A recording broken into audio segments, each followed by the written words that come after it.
जिया रानी का वास्तविक नाम मौला देवी था, जो हरिद्वार के राजा अमरदेव पुंडीर की पुत्री थी।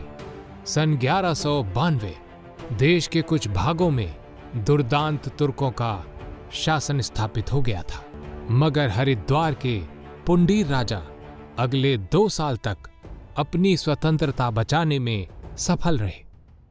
हजारों राजपूतों ने इसमें अपने रक्त की आहुति दी और हिमालय से इन वहशी दरिंदों को दूर रखा। हमें अपने प्राण देना स्वीकार है, किंतु हमारे जीवित रहते देवभूमि गौरक्त से अपवित्र हो, ये स्वीकार नहीं। हरिद्वार पर तुर्कों के एक हमले में कुमायूं नरेश प्रीतम देव ने अमरदेव पुंडीर की मदद की थी।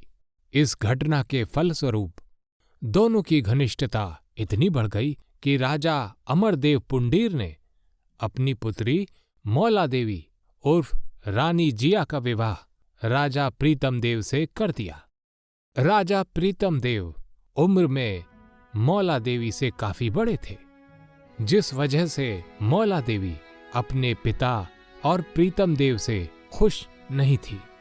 पिताजी ने अपने वचन के खातिर मेरा रिश्ता भी एक बूढ़े राजा से तय कर दिया। क्या करूं? लोकलाज के आगे तो मैं भी विवश हूं। मध्य एशिया के लुटेरे शासक तैमूर लंग ने भारत की अकूत धन संपदा और वैभव के बारे में बहुत बातें सुनी थी। हिंदुस्तान की दौलत अगर मेरे हाथ लग जाए तो अल्लाह कसम जीते जी जन्नत नसीब हो जाएगी।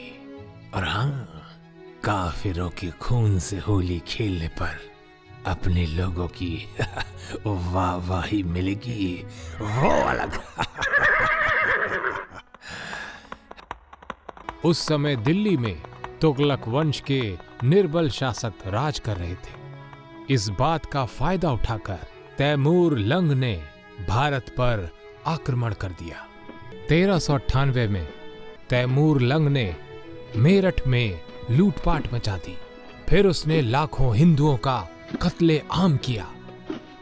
अब वो सैकड़ों मंदिरों को तोड़ने के बाद हरिद्वार की ओर बढ़ रहा था।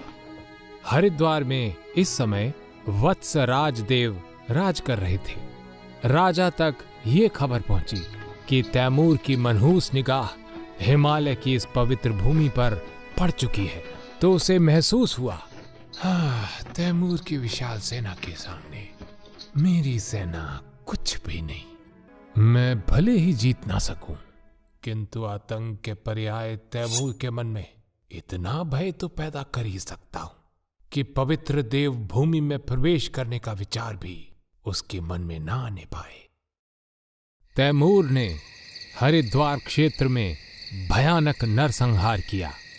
कहा जाता है कि पवित्र गंगा का पानी तैमूर के द्वारा किए गए रक्तपात से खून की नदी प्रतीत होने लगा।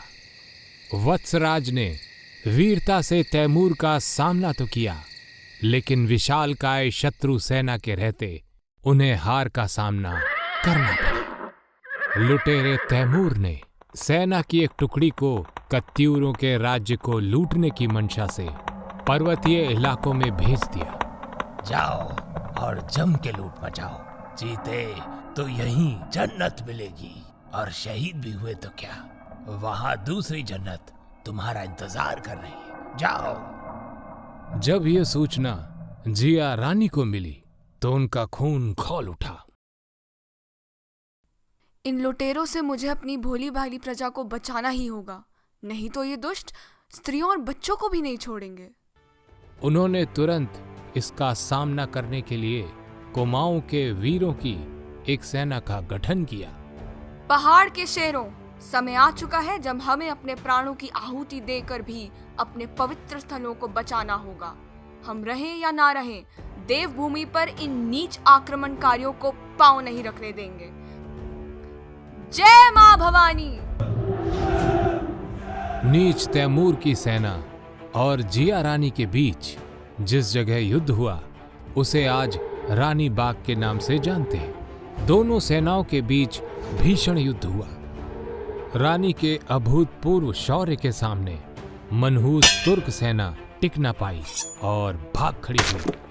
तुर्क सैनिकों को भागता देख जिया रानी के सैनिक कुछ निश्चिंत हो गए।